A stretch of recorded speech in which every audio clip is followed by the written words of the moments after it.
Hi, everyone. Welcome to the Open Book. I am your special host, Lakeisha Mabry, and y'all, thank you for joining us. It has been a minute. I think our last open book was last year. Okay. We are in a new year. And actually, I'm so excited about this interview because I wanted it to be the first interview of the year. And it is with Michelle Loud. And a lot of you have probably heard her name more recently since last year about her story. And she's going to talk about some of that today. And I actually met Michelle on Facebook and got a chance to really follow her, hear more of her story. And she has a new book, y'all, called Dare to Stand. And today, we're going to talk about her book, what prompted, her to start her book. And she's going to give us an overview of her story and get more into that. But we're very, very excited to have her here. Michelle, thank you for joining us. How are you today? I'm good. It is a Saturday. I was telling Michelle earlier that it has been a busy Saturday so far.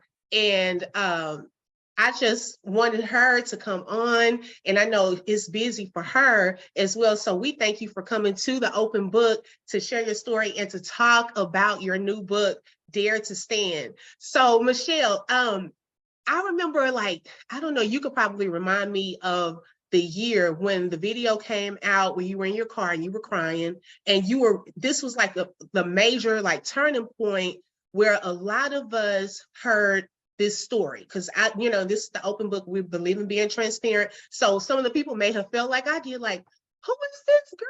What's going on? Because I heard this. So at that time, what year did that video come out? Was that last year? Yes, that was May 18th, 2022. Okay, May 18th. So, wow, that was last year. So, tell us a little bit about yourself and then take us to that point with that video, because that prompted us first starting to get into this story. What made you come out on that video? Well, my name is Michelle Loud.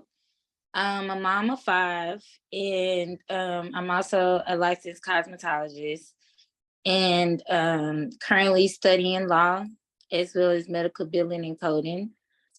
Yeah. I'm a person, I'm a mom. That's about it about me. But what prompted the video was I had heard about Cora going through a divorce, and I had heard about why she was going through the divorce, but I didn't have confirmation. I didn't know what child, whose child, anything like that of the charges against Brittany. So once the charges were made known, I was just overwhelmed with thoughts, emotions, because my child was also in the home. So I immediately went into this mama bear protective mode, because I know that I had been trying to get my son for years behind closed doors and was trying to respect the fact that they were a public figure, but that wasn't getting me anywhere. And once the charges against Brandon was made known, it was just like, nah, we ain't about to be quiet no more about this. And so that's how that video originally came about.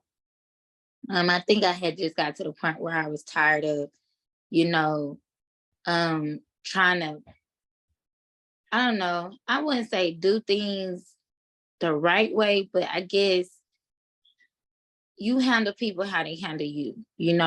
If somebody is fighting with fire, you got to fight with fire back. And so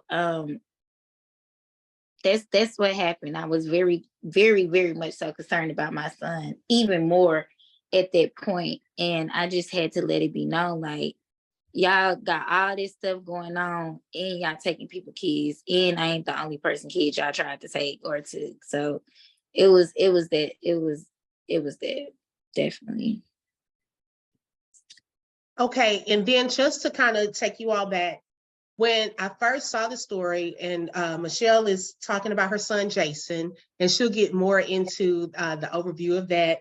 I was drawn to her as a mother. First of all, as a mother, my heart went out to her, and I wanted to hear the story of why this mother did not have her son. Okay, this has nothing to do with particular people, because I know the Jakes are very well known, and if we take the name out, I want you guys to be open to hearing her story. Okay, this is about justice and being right and what is fair. And if this mom wants to get her son back, and there are no reasons why she should not be able to, then what can be done to bring Jason home? Hashtag bring Jason home. Let's be clear.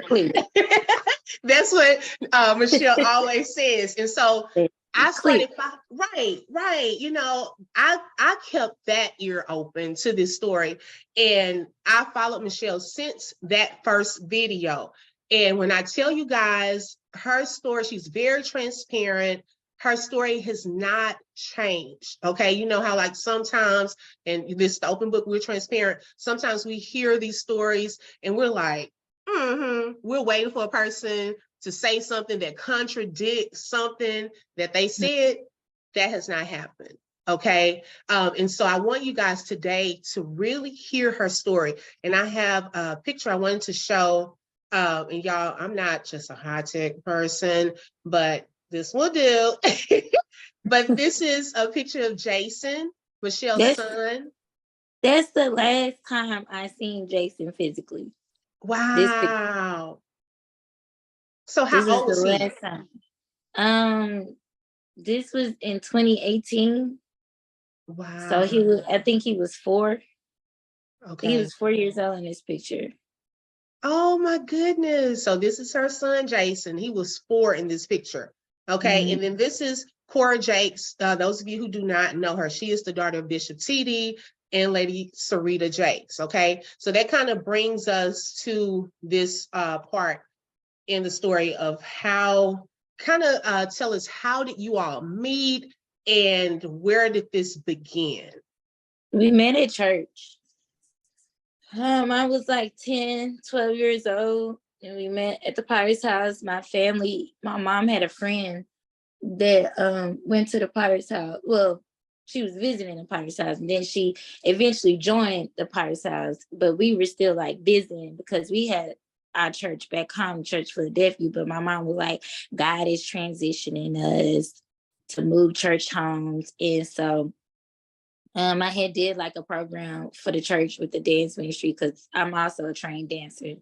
And so we did the program, and I think about a year, maybe 2 years later, we officially joined the church. So I met Cora in new members orientation. Both times I met her, but the second time we met, we remained friends. And that's how I know them. That's how I grew up with Cora. We grew up together. We grew up in church.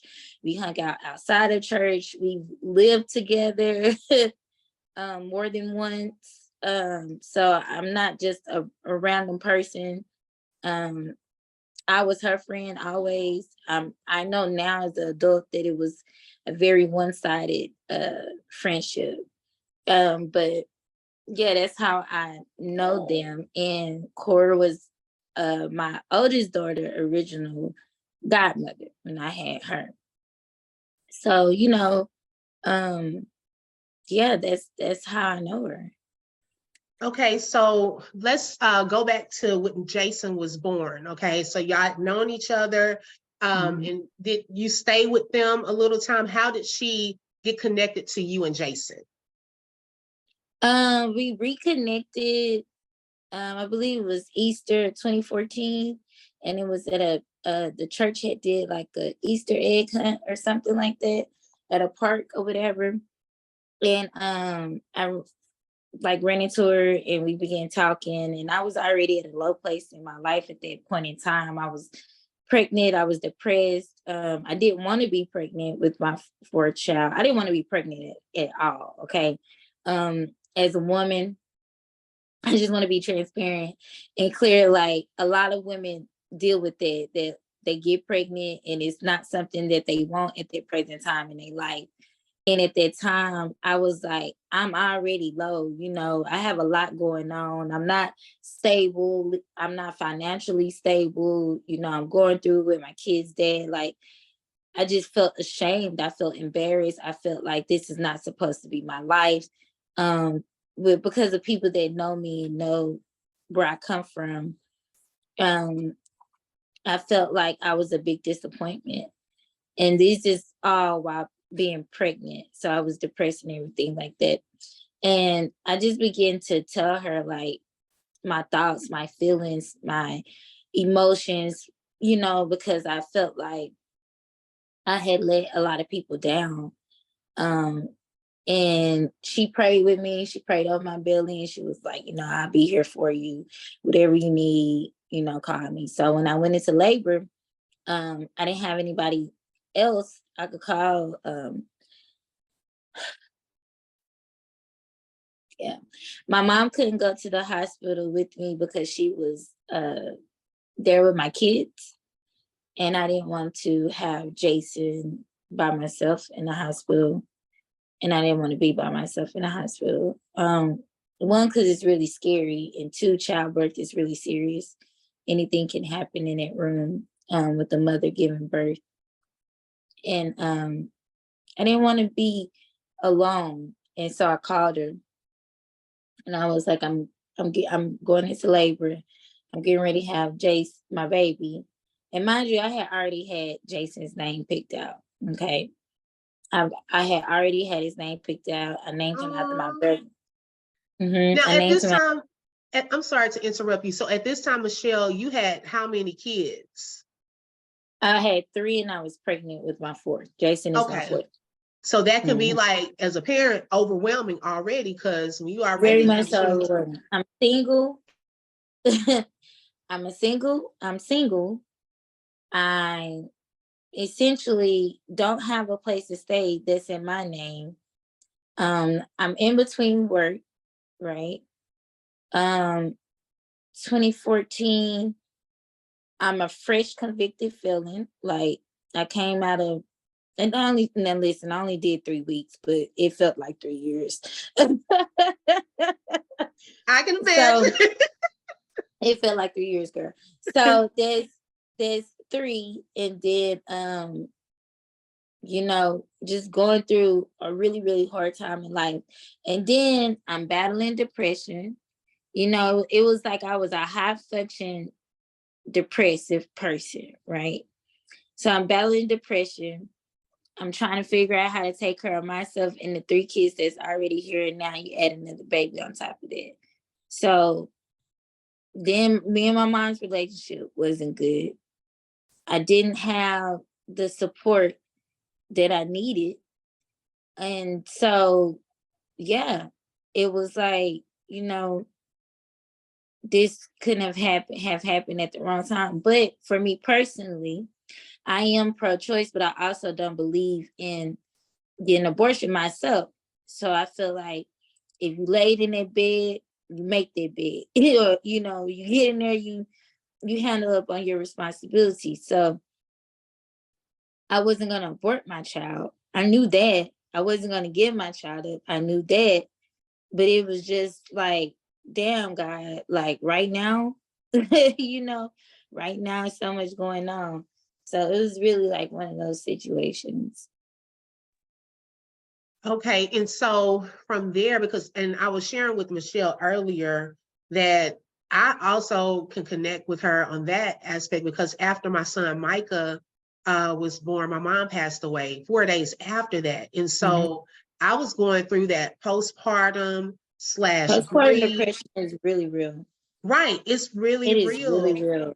And people, I know it's hard for some people to understand that unless you have been there, but it was even hard for me, to connect and bond with my son, those first months. But life goes on. So I can only imagine, like, you're going through that, you're going through depression. So you needed help. And so Cora. And I had him, and I was the depression, and I had depression on top of postpartum depression. So it was like a double whammy with me. And I think that's another part that people are not getting understanding. Like, it was depression and postpartum depression, because those are two different types of depression. Okay.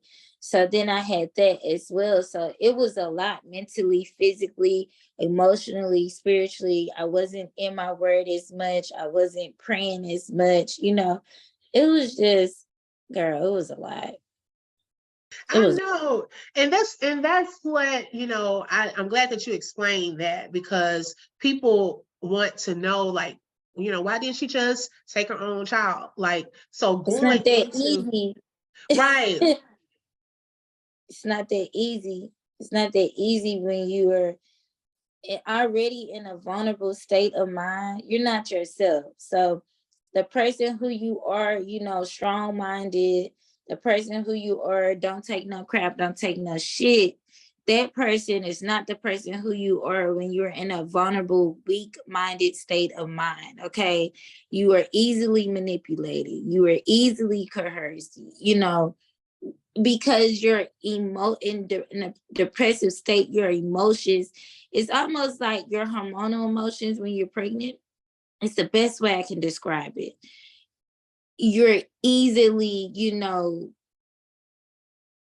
you're vulnerable. So it's easy for the enemy to come in and maneuver whichever way he wants to maneuver, because you're not strong. You're not strong mentally. You're not strong physically. You're not strong spiritually. So it was a lot. And I did have detachment issues. I had detachment issues and bonding issues after and I had never had that before with any of my other children. But that pregnancy was super, super hard. And not like hard as in carrying, just hard as in everything that I was dealing with and going through. I was homeless.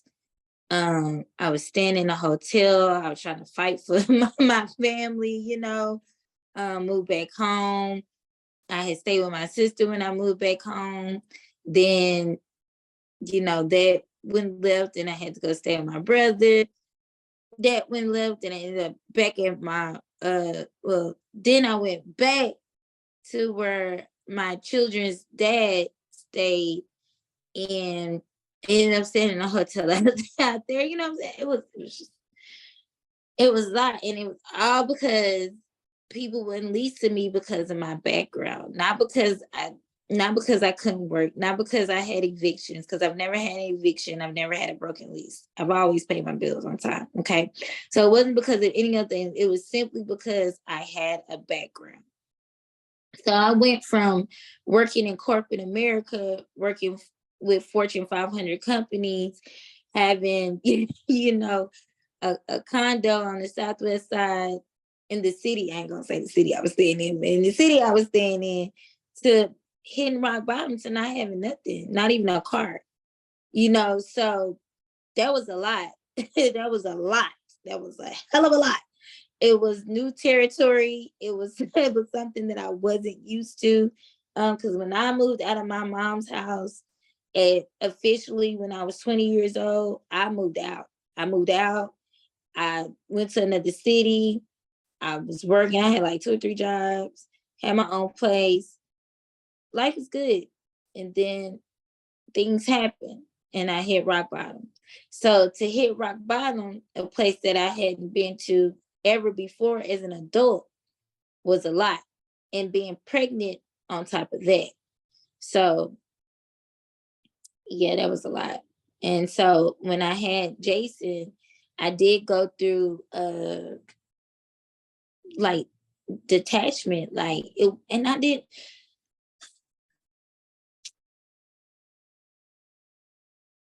don't be liking to cry, that. I know. Take your time, girl. I get it. Because when you start, I'm like, when I watch your videos, I'm like, oh, it God, give her strength. it's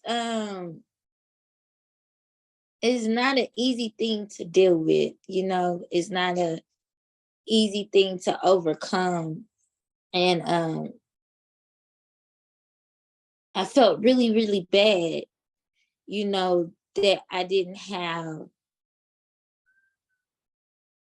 the capacity to bond with him at that time, because I was not mentally healthy.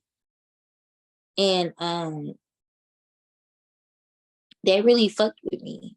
That really disturbed me. But it was like my body wouldn't even move to do it, you know? And I didn't have, Cora wasn't trying to encourage me to do it. She wasn't trying to actually be there and comfort me through the postpartum depression, and like you're supposed to do, right?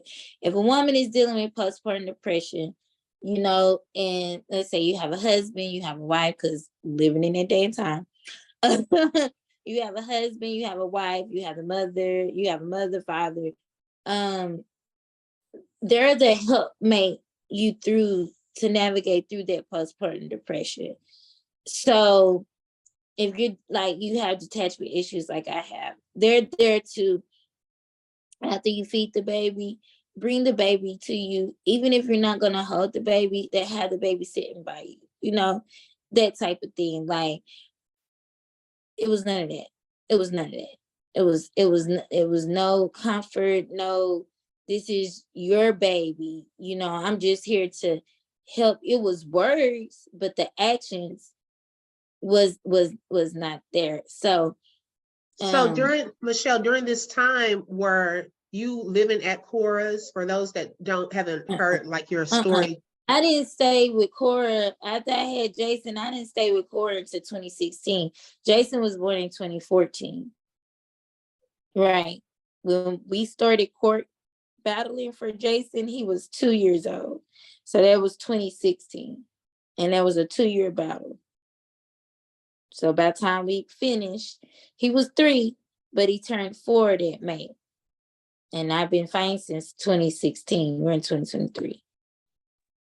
Okay, so thank you. Those of you who are just joining, we are on live with Michelle Loud.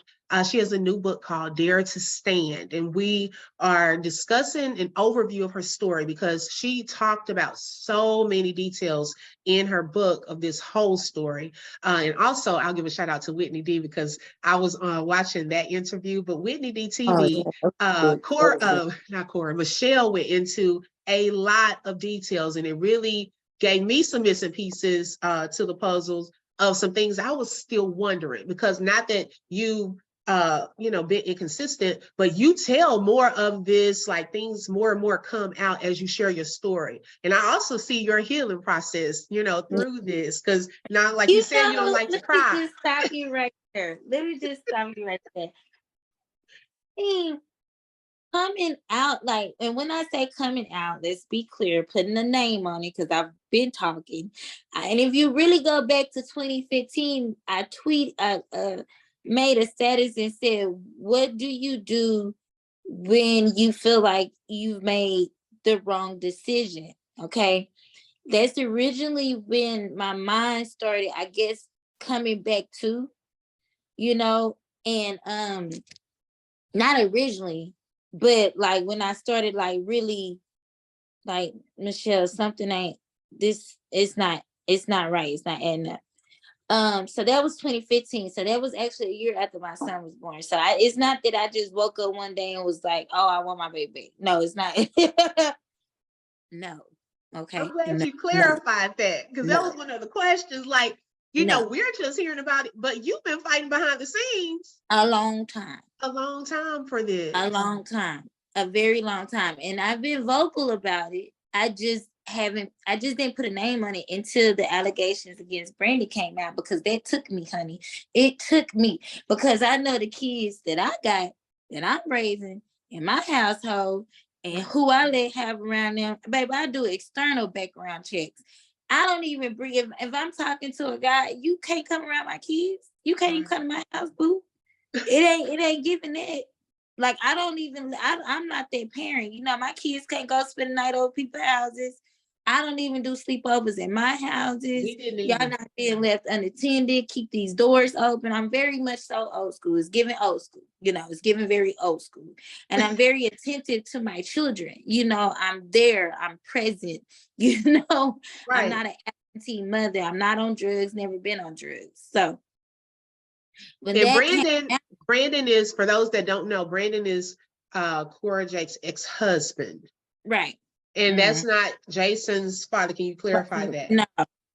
Okay.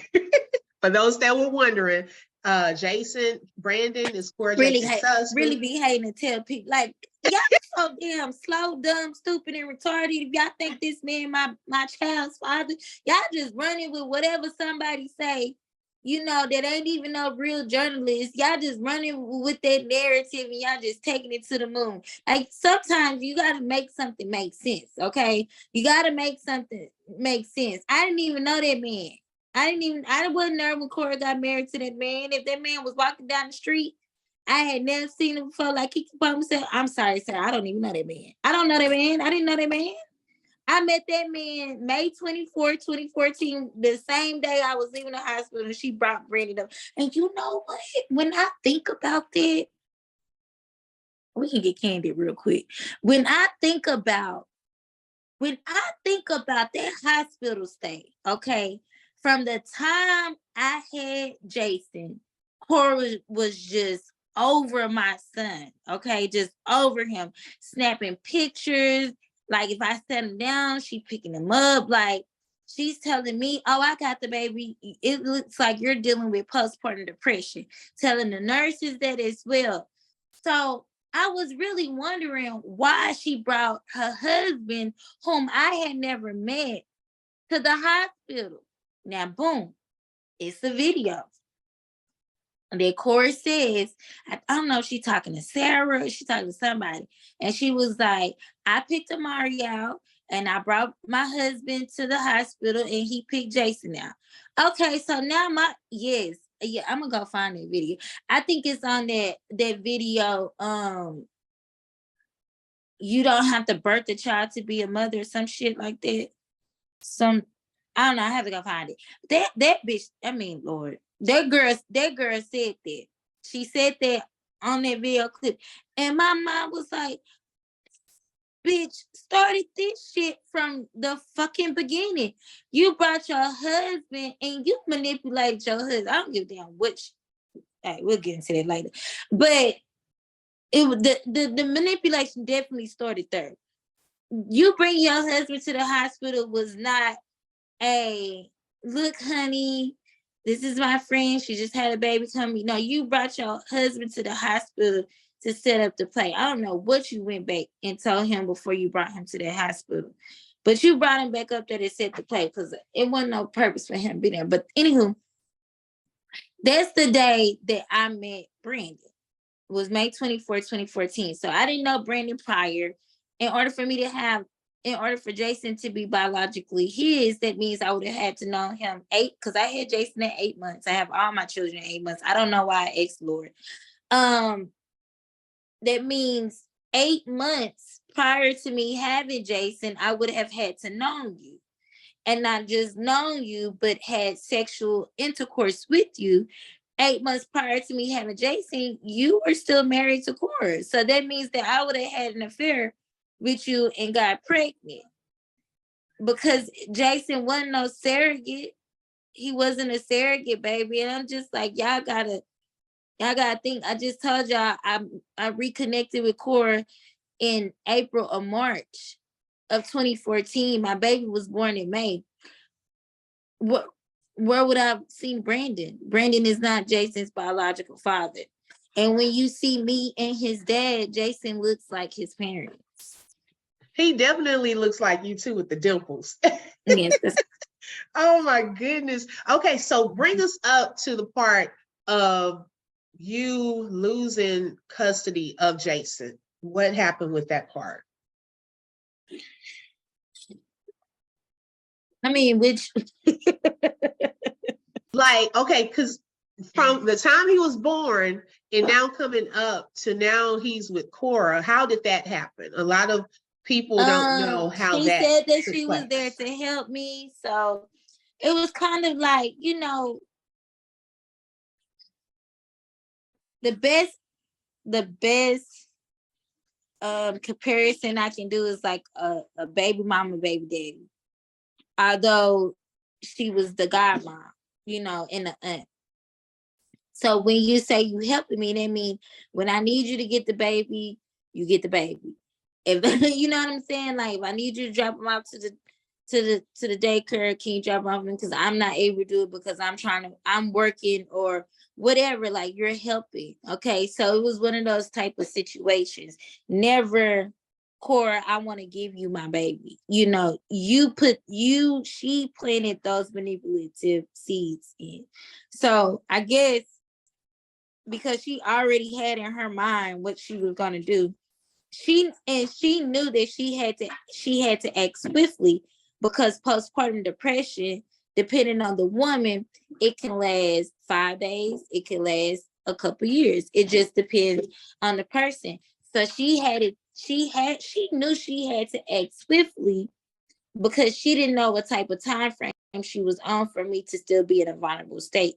2 months after I had my son, she had me sign paperwork saying that it was just paperwork that she needed if she wanted to go fly with him, or if I needed her to take him to the doctor for her. That was in July. August, September, you had me sign saying that it was the same paperwork. She just forgot to add something in it. So and that part, when you do that, Michelle, that's not giving custody, right? No, that wasn't giving custody. And I wasn't giving custody. I was just saying, you helping me. You're not blood related. And they have to see those forms. It don't make it didn't get my head anything else. You're not blood related. I know that when I have my mom take my daughter to the doctor, I have to give either verbal or written consent. I know these things. Jason isn't my first child, so I'm not thinking nothing of it, and this is my friend. I've known her since I was 10 or 12 years old, and I know you're supposed to read shit, but I wasn't in my right mind. I just trusted what my friend told me, Damn, I wish I would have never did that. You can't go back. But so yeah, I didn't find out until we was actually in court hearings, and you have to exchange evidence, right? Their team has to give your team what they have as evidence, and then you have to give your evidence to their team. So once I got their evidence of what they were trying to use against me, basically all y'all was trying to use to keep my baby was paperwork that you made me sign under duress, and that you falsely led me to believe what it was, because it wasn't what she said it was. It was legal guardianship paperwork. And she got it notarized at the UPS store, not at the church, not different notaries, not a legit notary that would actually, make you read it, make you understand what you read, make sure that this is what you're agreeing to, because by law they have to do that. You know what I'm saying? It wasn't that. It wasn't that. It was at a UPS store, and I don't know why I can't go back. And it's funny because know that UPS did notary. To be when the paper was on the thing, it was another blank paper on top of it. Oh. Yeah, it was a blank paper on. See, now I'm getting more details. Yeah, that's what I'm saying. I haven't heard this part. It was a blank paper on top of it, and I didn't. Again, and then it's like when she had me come sign it, she knew I was already in a rush trying to get to work. See, she set the time when she knew that I was, getting ready to go to work. So I was like, okay, let me just sign this here because I gotta go. You know what I'm saying? I gotta go to work. I can't be late because I was working in a warehouse at the time. Warehouses, they're baby, you can't be late. You gotta be on time, especially during peak season. You gotta be there. You gotta be ready, or you get fired. And they're not playing. So that's how she would really catch me too. Like when she knew that I was in a rush to get to work, or I was in a rush to be somewhere, and I really didn't have time to just sit down and really read and digest. What is this you have me sign? Okay, just tell me what it is and I sign it. It was like that. Okay, what is it? What is it? Okay, all right. Boom. That's how it was, But yeah, she definitely played that situation. So that was in July, and then 2 months later, September. And then September, she did that following May is when she took me to force me to sign my rights over. So that all of this happened within 1 year. Wow. within 1 year. Okay, when you say force you to sign your rights over, what do you mean by that? Prior to her taking me to Judge Faith office, she kept asking me about giving my baby up. I told her no. Then she would send like little things about open adoption and how adoption is good and how adoption can help, telling me that my son needed stability, that he could be, just coming back and forth like that, telling me, when I was at her house to look around, this is what he needs, And in my mind, I'm like, of course, this is what all my kids need, and this is what I'm trying to do. But, that seed of discord, she was planning like he will be better off with her because of what she could provide. And it ain't even what you could provide, because honey, you ain't got no money if your daddy ain't paying you. Let's just be clear. So yeah, it was one of those situations. And then she started talking about how God had told her that I didn't have Jason for me, that I had him for him, and that that's her guilt, and that I know that God told, and that I know that Jason was hers. And then she performed an exorcism on me, her and this lady named Dr. Gaylina White, at Cora's house, the 2423 Canyon Springs Drive in Grand Prairie, Texas, 75052. Because I don't already put the address up there. Because you can run data checks on people's name and their address gonna pop up. Okay. So, it was at that address, and yeah, and then like they performed a whole, like the candles was lit, the ladies was walking in a circle because there was other ladies there speaking in tongues, and then Dr. Gaylina White, who is Cora's spiritual mom, she was the one who was doing it and everything like that. And no, they didn't have an interpreter of tongues. They was just all speaking in tongues. And they laid me down on the floor, and she like prayed over my body from foot to head, and then from head to foot. And I had this promise ring that I had on that I would wear, that I got after I had Jason, because I made a promise, that I'm gonna do what I have to do to get where I need to be to take care of my children. She took that promise ring off. Okay, doing that accident. And I always say this part because I feel like it's very important. I feel like what she was doing in the spirit in that moment was detaching and breaking any possible bond that I had with my son, and getting into the mind, right? I feel like that's what happened. Because when I got up from it, I was terrified I was terrified. It wasn't no peace. I wasn't of peace. I wasn't of any of that. I was terrified, like, oh Lord, what am I going to do? What have I gotten myself into? But also feeling like, well, I don't have no help. I don't have no support. So where do I go? But once I got up once they, finished doing a little demonic ritual, I got up and and she was like, I had a vision. And God told me that you had, your son for Cora and Brandon. I saw your son sitting on Brandon's lap and on a throne with God. And he was just smiling and laughing. And then that's how I knew that God had given you your son for Brandon and Cora, and to be well with it. Allow it to be well with your soul, is what that lady said. And I posted proof of that on my page as well. That's what they did to me. So then, then hold on, I ain't done. Okay, so go ahead.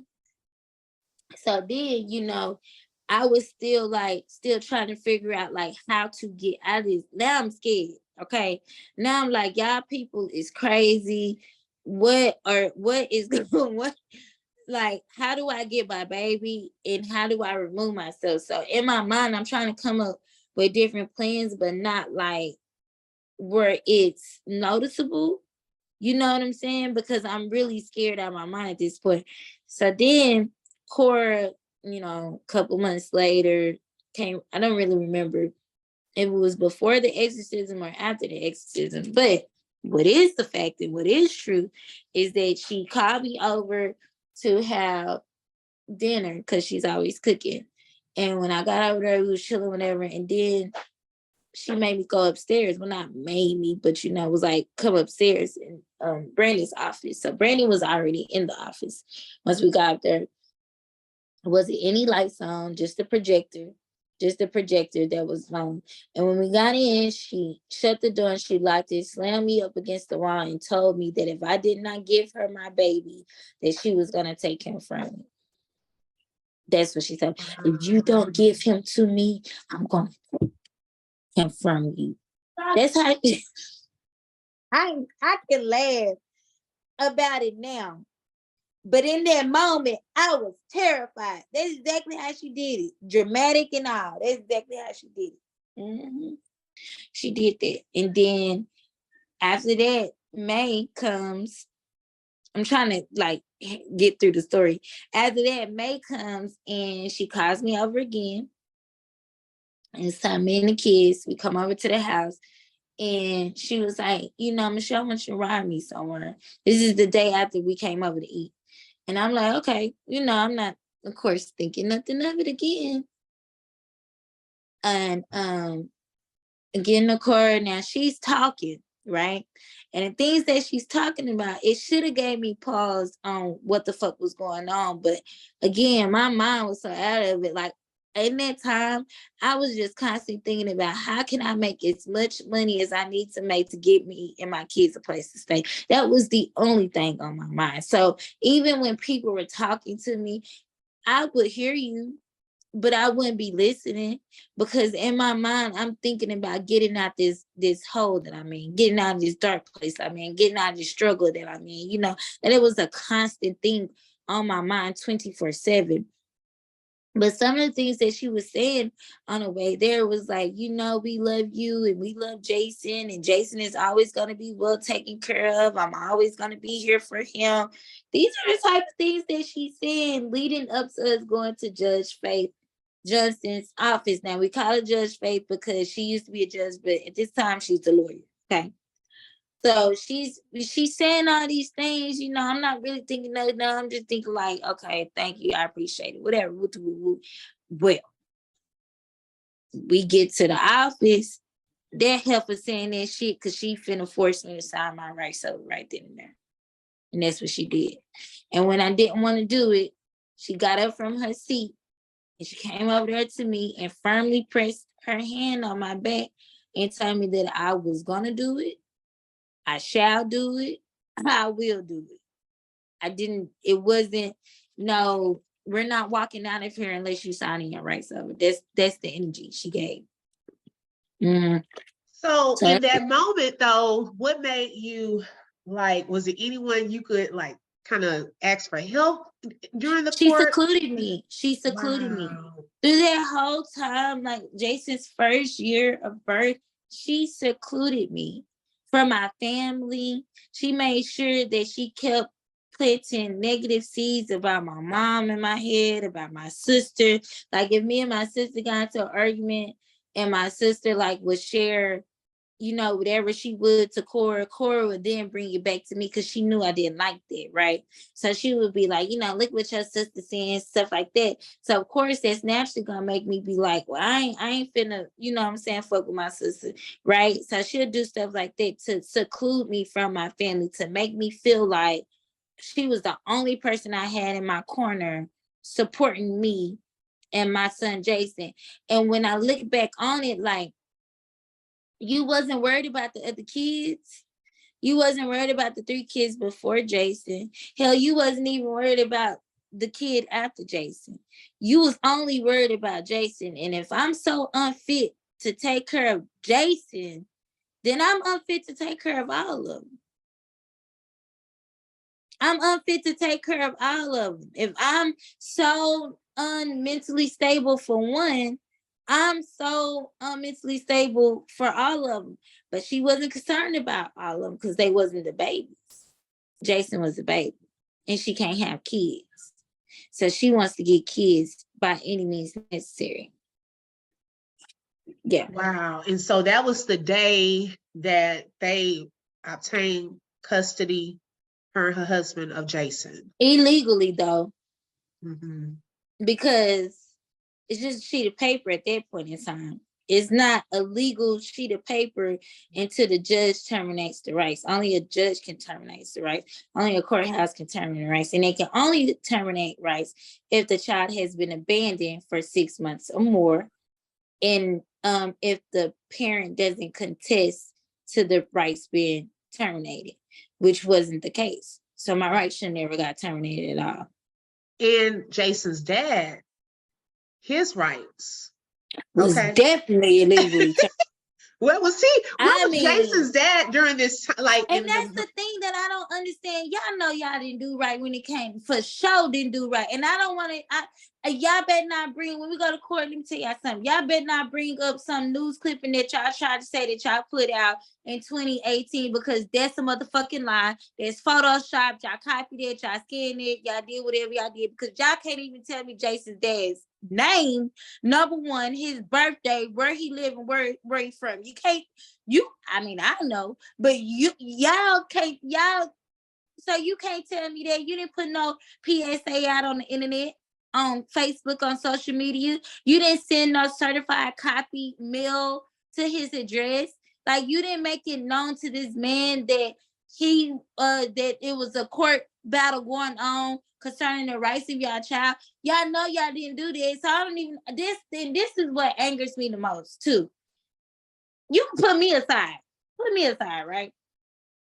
Put me aside, because people like say, oh, you signed over your right. Well, okay, fuck all that. Okay, yeah, I did. Okay, cool. But that man did.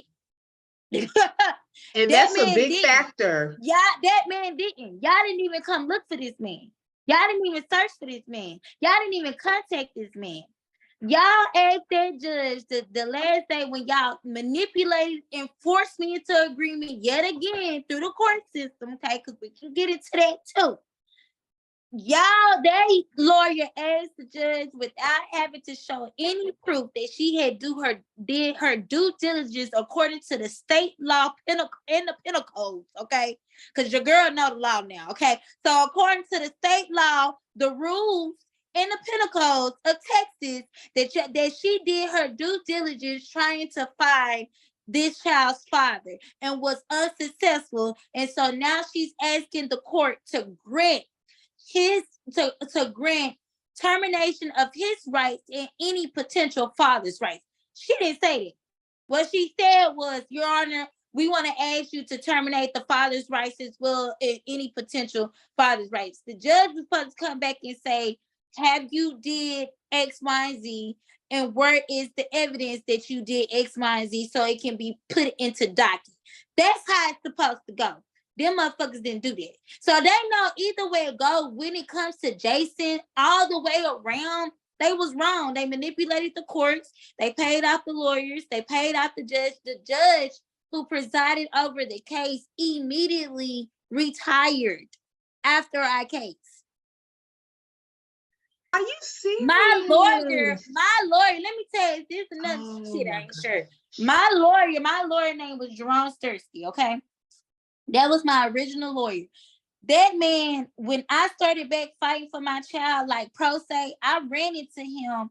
I ran into the man that is in, okay, because his office is another lawyer in him. It's like an upstairs, downstairs type of situation, buildings downtown Fort Worth. And he has a partner upstairs or whatever. I guess it was a partner upstairs. I don't know. Black man. Well, we in the law library, and I see him. He's sitting next to me, and I say, no, you work in Jerome Stursky's office. At that time, that's when I had begun to put together, they were all in cahoots. My lawyer, their lawyer, and the judge, they was all in cahoots because, I researched my own story. I've spent so many hours studying and just like, you know how in the movies they have that wall and you got the stuff pinned up. Yeah, honey. I done did a lot of lead work behind closed doors. So researching and investigating things like that. So I'm at the law library, and I'm trying to get sidetracked. I'm at the law library, and the dude, the lawyer from up top in Mr. Stursky's office, he comes and he's sitting down next to me. So I get to talking to him. I'm like, oh, I know you. You know, you in the same building with Mr. Stursky. He's like, yes, I am, whatever. I said, well, you know what? God is about to reign. I said, because I believe the Jakes paid him off. I believe the Jakes paid him off and through my case at trial. And then I began to tell him why I felt that way. I began to tell him how he agreed to not mention Bishop T.D. Jakes in a preliminary hearing, which I don't know why he agreed to do that when my son has been around T.D. Jakes, when my son has been to his house, when my son goes to the church. You have to be able to mention T.D. Jakes. You have to be. This is T.D. Jakes' daughter. Who's your parents? Thomas Dexter Jakes Sr., Sarita Ann Jakes. Like, we have to be able to mention him. Why would you agree not to mention him? That means at any point in time, if you agree in a preliminary hearing not to mention this man's name, at any point in time you mention it, the opposing side can jump up and say, Judge, we want a mistrial. And that's exactly what they did. And you know what, Michelle, before you continue, I wanted to give an example of that just happening recently. Fred Hammond came on live, and one of his family members is in a case right now where he, I guess, is involved. And they told him that he could not, come in there because he's a celebrity name and so forth. He couldn't even come in the courtroom and so forth. So those things, that is crazy. They paying somebody if he can't come in the courtroom.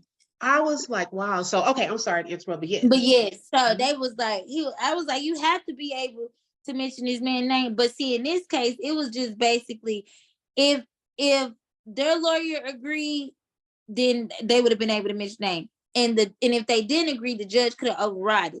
But according by law, if my child has been at this man's home, inside this man's home, around him, at his church, this is his daughter. That's different. This is his daughter. I have to be able to say this man's name. I have to be able to say this man's name. And so that's how the first child got thrown day one, and opening statement. We didn't even get to know witnesses and nothing. Like, this was opening statement, okay? Prior to the court hearing on day one, he was trying to get me to take up an agreement deal. He was like, well, you want to walk away with something. You want to just think of it as a potato. You don't want to walk away with none of the potato. You want to have, look at this nigga like, ooh, I shouldn't make it. I'm looking at this man like, potato. What? Oh. I said, no, I'm not taking that. I want my son. Then that man went in there and threw that damn case. So I'm talking to the guy, and I'm telling him, like, he was paid off. And I know he was paid off, because you can't tell me any lawyer that would throw a case like that in the opening statement. That man, and he old. You've been in law. You've been doing law for probably longer than I've been alive. Okay, so you can't tell me that you don't know how this is supposed to go. And then I went into the judge, and I went into the whole story with him. That man got up. He was like, it was nice meeting you, nice talking to you. I wish you well with the case. I look up about a month later, Jerome Stursky is out there building. He's no longer practicing law. So that was two people that immediately after that case. Now, is that case sealed? Like, that case is sealed. Wow. That's why I'm trying to get it unsealed. That case is sealed. Yeah. So you can't tell me when you look at that and it's not a coincidence that you just upped and stop practicing law. No, y'all stop practicing law to save your own ass, because y'all know y'all did some shit wrong, and y'all know y'all did shit not according to the law, and y'all know that y'all aided and abetted with ripping this child away from his mother, and y'all know that y'all was taking deals up under the table. It ain't right, and you can't tell me that it is. Not with the information that I know now. And you know that And that that's part. why the case can be Go ahead. unsealed. The case can be unsealed because it was malpractice done in the case. The case can be unsealed because they did not follow the law in the case. The case can be unsealed because they illegally terminated his father's rights. The case can be unsealed because it was never supposed to go as far as it went. When I wrote my rebuttal to what they had filed in court, and I told that judge, I do not want to give my child, that's it, that's all. It's no continuance of anything.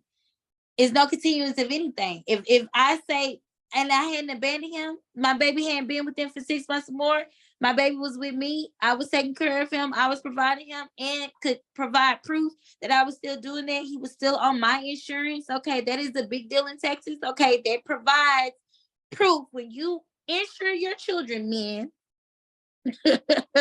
Men that need to insure your kids. When you insure your kids, you are letting the state and the government know that you are active, and that gives you some type of care, custody, and control, right? So you cannot say that I abandoned my child. So you illegally filed paperwork because the signing of the rights that I signed in the lawyer's office, she didn't file. That was in 2015. She waited to file that until 2016. Okay, you were supposed to file that 11 days after the signature was on there. You did not. You did not do that.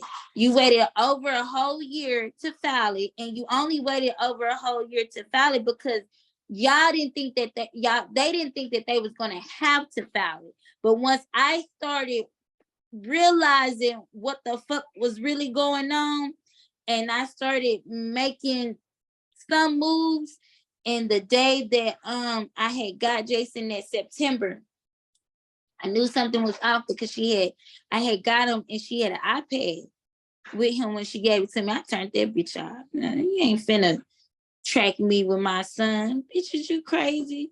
So now I'm coming back to Michelle. You know what I mean?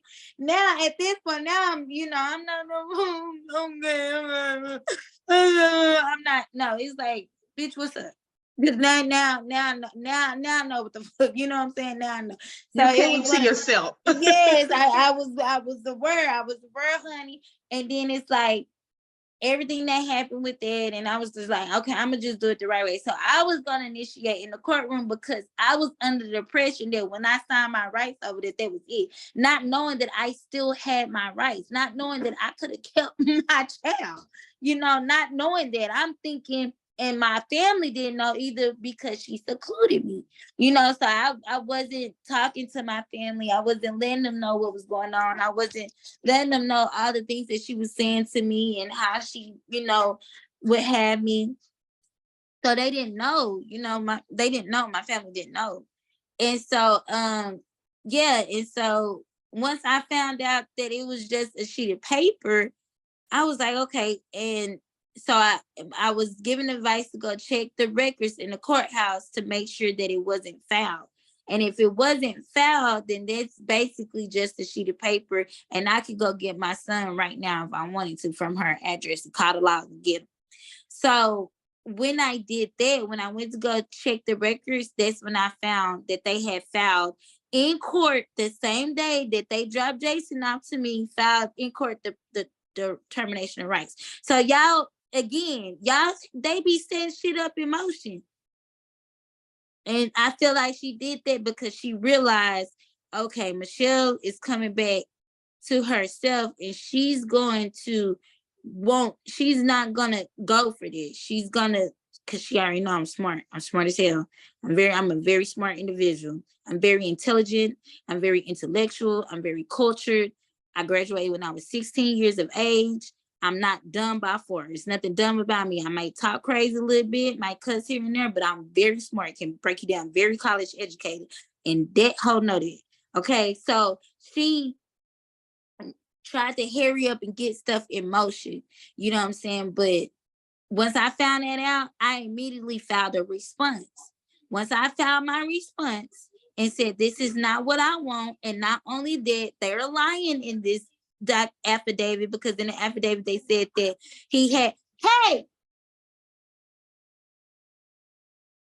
That's me. I have to separate mine because I'll be fussing like, get back in. I don't understand. You hear me talking like you know what's going on. Stop there. Be quiet. So in the affidavit,